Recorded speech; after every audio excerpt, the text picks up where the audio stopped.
on to Friday's Times now. Keir Starmer may not know what a woman is, but he's doing remarkably well at the polls, isn't he? This is weird. Yes, Labour has a 33-point lead over the Tories, and that's the largest poll lead enjoyed by a party with any pollster since the late 90s. And I don't know if you know what happened in the late 90s. Things can only get better. Yeah, Dream got to #1. That's what you're talking about. Yes, exactly. Yeah. So this obviously ties into the last story, but that's a big. It's a huge jump, and it's over the last week. Now, we talk about the intelligence of the general public. 40% of the population are blaming the government's economic policies on the situation that we're in right now. So I'm going to go with that 40%, not the 17% blaming Russia. How much is it going to be retained, though? Because at the moment, all eyes are on the Labour conference, and we're getting a lot of their rhetoric through. This might shift next week. We're going to hear the Tories. They're going to be given their... Are any of them going to turn up? Well, they're going to be given an opportunity to defend their points of view on this, and maybe the spin will change. I think Liz Truss can have a hard problem following the speech made by Keir Starmer because right now he's had a field day conference, hasn't he? The Tories right now are very unpopular. The budget was unpopular.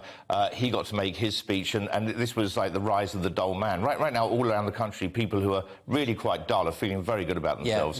He showed what they can do. But it isn't just about the economy, though, is it? I mean, the thing is, Boris Johnson got that whopping 80-seat majority largely because of the Brexit vote, largely because of Labour putting through their disastrous second referendum plan, even though 70% of Labour constituencies voted leave. It was a real slap in the face for their core traditional base. And those people, let's not forget, they lent their votes to the Tories. Those weren't Tory voters who gave them that majority, and they are falling away. They needed to do more in the industrial heartlands. They talked about levelling up over and over again. Did anything actually happen? No, of course not, because they were just constantly dealing with their own crisis of their own making, but also things like COVID, to be fair. But, when you say, is Liz Truss going to be able to bring it back next week, I don't think so. I mean, look, if you listen to those radio interviews this morning, and that was funny, because obviously they said, go out there and just do a bunch of regional radio, because they won't, it'll be softballs. And obviously the thing is, on the regional radio, you had a bunch of people desperate to prove themselves, who were probably up all night studying, and they all just went for it, and it fell apart. It was embarrassing. Yeah, I feel a bit bad for her in a way.